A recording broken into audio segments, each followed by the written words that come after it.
যে দলের এখনো পর্যন্ত নিবন্ধন নাই সেই দলটিকে আজকে ডেকে নিয়ে বলা হচ্ছে সবথেকে বড় দল।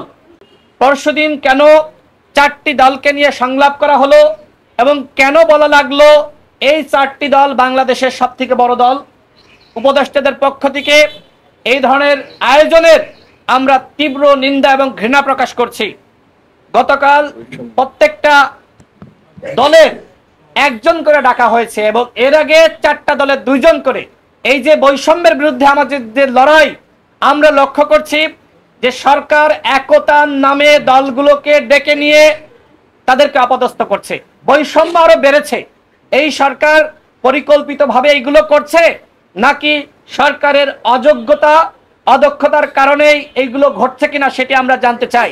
গতকাল আমাদের মাননীয় সভাপতি জননেতা নুরুল হক নূর বলেছেন যে দলের এখনো পর্যন্ত নিবন্ধন নাই, নির্বাচন কমিশনের পক্ষ থেকে বলা হয়েছে যে তারা সমস্ত ক্রাইটেরিয়া ফিল আপ করতে পারে নাই, সেই দলটিকে আজকে ডেকে নিয়ে বলা হচ্ছে সবথেকে বড় দল। বাংলাদেশে যদি 2018 সালের কোটা সংস্কার আন্দোলন না হতো তাহলে কি বাংলাদেশে গণ অভ্যুত্থান হতো? গণ অভ্যুত্থানের সময় আপনি দেখেছেন আমাদের সভাপতি অ্যারেস্ট হয়েছে। তিনি ওই সময় ঘোষণা দিয়েছিলেন সরকারের 90% পতন হয়ে গেছে, আর বাকি 10%। আবু হানিফ অ্যারেস্ট হয়েছিল। কিন্তু সরকার আজকে যারা গণ অভ্যুত্থানের শক্তি তাদের মধ্যে সাম্য বজায় রাখতে পারছে না, বরং বৈষম্য সৃষ্টি করছে।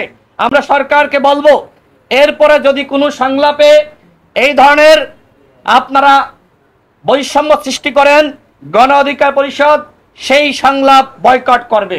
আমরা শুরু থেকে দেখবেন এই সরকারকে আমরা সহযোগিতা করে যাচ্ছি, কিন্তু সরকার আমাদের এই সহযোগিতাকে দুর্বলতা মনে করছে।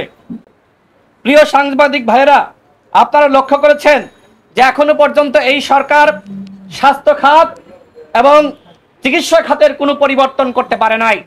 যাকে স্বাস্থ্য উপদেষ্টা হিসেবে দায়িত্ব দেওয়া হয়েছে তিনি কতটুকু দায়িত্ব পালন করতে পারছেন? এই যে ঢাকা মেডিকেলে আমরা গেলে দেখি যে বারান্দায় রোগীরা, পা ফেলার জায়গা নাই। 1 বছরে সরকার এখনো পর্যন্ত এই স্বাস্থ্য খাতের কোনো পরিবর্তন করতে পেরেছে? এছাড়া দেখেন এই যে আইন শৃঙ্খলা পরিস্থিতি, আমরা বারবার বলছি আপনারা যেহেতু বলছেন যে বাংলাদেশে আপনারা অবাধ সুষ্ঠু নিরপেক্ষ নির্বাচন উপহার দিবেন, কিন্তু সেই নির্বাচনের জন্য নির্বাচনী পরিবেশ তৈরি করতে হবে না?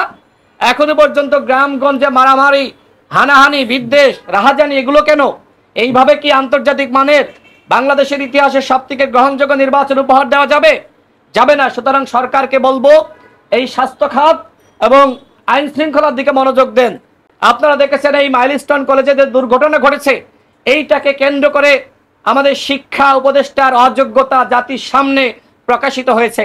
তিনি গতকাল বলেছেন যে আমাদের সিদ্ধান্ত নিতে দেরি হয়েছে, এই সিদ্ধান্ত তড়িঘড়ি করে নেওয়া যায় না। কিন্তু আমরা লক্ষ্য করলাম যে উদর পিণ্ডি বুদর ঘাড়ে দেওয়ার জন্য একজন সিনিয়র সচিবকে তাকে তার ওই জায়গা থেকে সরিয়ে জনপ্রশাসন মন্ত্রণালয়ে সংযুক্ত করা হয়েছে, যেখানে শিক্ষা উপদেষ্টা নিজে বলছেন আমরা সিদ্ধান্ত নিতে পারি নাই।